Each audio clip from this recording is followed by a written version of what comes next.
Tout dit bien. Dans notre idée, c'est que Paris peut relever les défis de la crise en faisant confiance à l'intelligence, à la créativité et en n'opposant pas besoin de développement économique et ambition culturelle. Et ce qui me plaît dans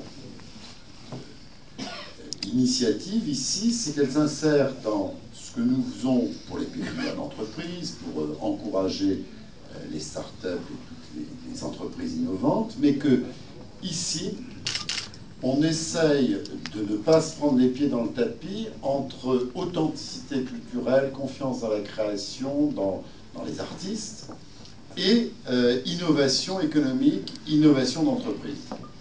De ce point de vue-là, bien sûr, toutes les périodes de la civilisation entraînent des changements pour les créateurs eux-mêmes. Pas trop quand même. C'est-à-dire qu'il faut respecter l'identité des créateurs et ils créeront comme ils veulent. S'ils veulent mettre de l'interactif, du collectif et de la diversité d'expression, très bien. Mais s'ils veulent aussi écrire des poèmes comme les écrivait Clément Marot, ils feront comme ils sentent toujours la liberté.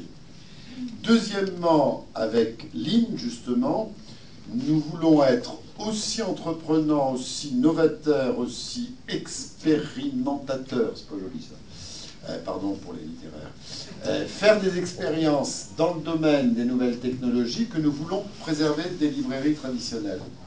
On verra bien ce que les citadins, ce que les citoyens, ce que les êtres humains feront dans 40, 50 ans de cet art de ville.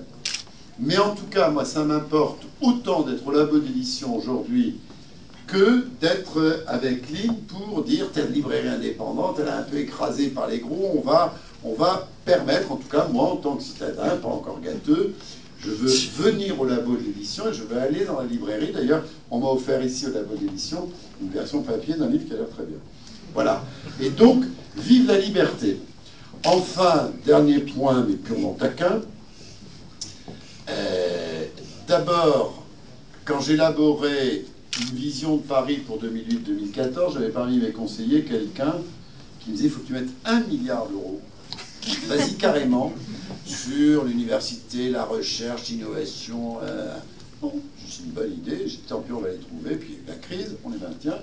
Puis après j'ai dit à cet ami, ce conseiller, j'ai dit tu voudrais pas être élu, faire des trucs, mais ici, et je voudrais être chargé de l'innovation. Bref, d'abord il m'a fait affecter 1 milliard, et puis après il m'a dit moi je veux c'est la bonne méthode, hein. Dépenser, mais peut-être dernière taquinerie, moi je considère maintenant que le monde a changé, qu'il faut remettre en cause tout, y compris les modes d'inauguration des lieux qui naissent.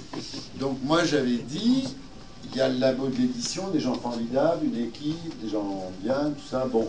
Alors on va y aller, on va voir les gens qui créent, qui font vivre les entreprises, tous les gens que ça intéresse. Voilà, on va se promener, s'écouter, bon. Et ils ont voulu absolument faire des discours. Ce qui prouve que le plus vieux, c'est pas celui qu'on croit.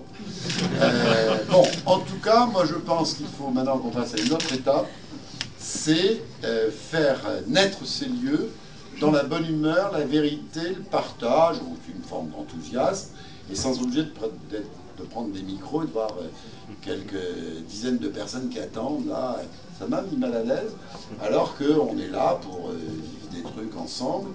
Et je préfère ce qui se passe et ce qui se passera dans ce lieu que tout ce qui reste encore de conformisme, mais à mon avis pas pour longtemps. En tout cas, belle vie au labo de l'édition.